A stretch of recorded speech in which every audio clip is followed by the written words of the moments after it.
we're out here right now in the middle of the beautiful Toronto Harbor. This body of water, is part of the large one known as Lake Ontario. It is one of the 5 great freshwater lakes of North America.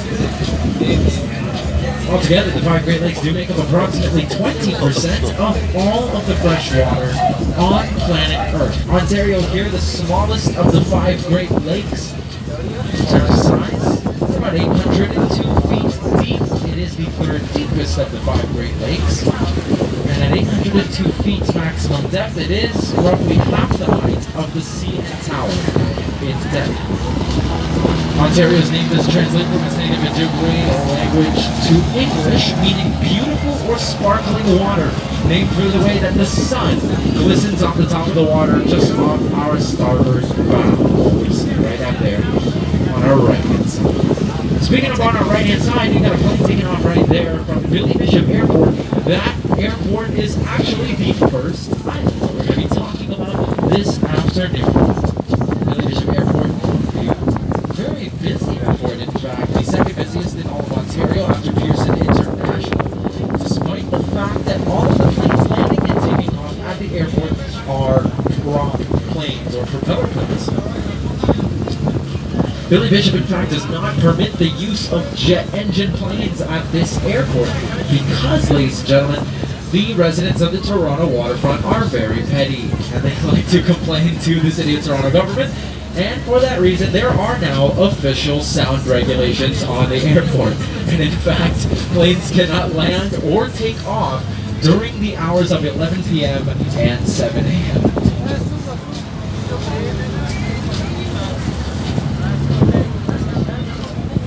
You take a look out to your right-hand side, ladies and gentlemen. Me, personally, I love sports, so I am going to speak quite a bit about sports on this tour. You can see the Rogers Centre out to your right-hand side. That stadium, originally called the Sky Dome, was originally built in 1989 and was the first stadium ever in the world to be built with an entirely retractable rooftop, allowing the Toronto Blue Jays, our local baseball team, to play indoor or outdoor baseball games as they so choose.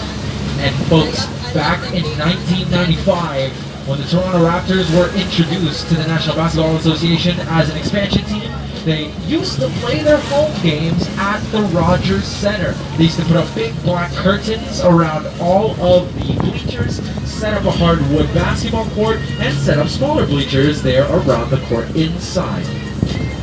So if you ever see old videos from 95 of Raptors home games, you'll notice that behind all of the bleachers there is a giant curtain, and that is because they are playing there inside the Rogers Centre. Anybody have any questions for me for right now? If not, we are going to be making our way into the Toronto Islands in just a few short moments.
Check it out, guys, a flock of swans down there on our left-hand side. These are called mute swans.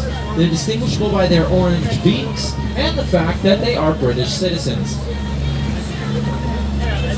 If you guys have no idea what I'm talking about, mute swans do originate from England. At least they're not native to North America originally. They were naturalized to the area when they were first brought over by English settlers.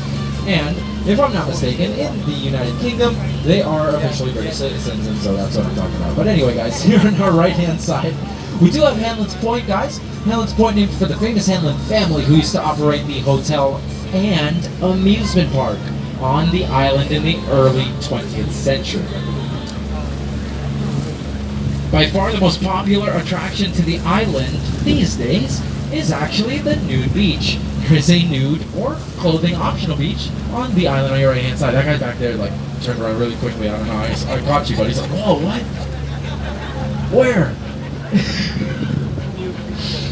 If you actually take a look over there right now, you're not going to see anything because the city of Toronto actually intentionally planted trees along the shoreline of the island on this side of the island to obstruct any potential view for any commercial vessels making their way through the lagoons of the Toronto Islands. We're making our way right now, ladies and gentlemen, into Blockhouse Bay. On our left-hand side now, we have actually the Rosemary going by. Hello, Rosemary. But behind the Rosemary, we have another beautiful island called Muggs Island. Muggs Island, famous for its yacht club, which in fact entirely privately owns the 17 acres of land. The IYC, or Island Yacht Club here, their members do sometimes pay upwards of $15,000 per season to be members of the yacht club on the left-hand side. That, of course, gets them access. Guys, it's not that much. I mean, for crying out loud, the boats are like more than that by themselves. But guys, that does get them access to all of their facilities. That includes the jacuzzis, hot tubs, swimming pools, tennis courts, dining halls, 5-star restaurant, and wedding venue. In all seriousness, guys, they have children's birthday parties out here at the IYC that usually look like weddings. They are that rich. No, just kidding, but they're very wealthy, and so they have very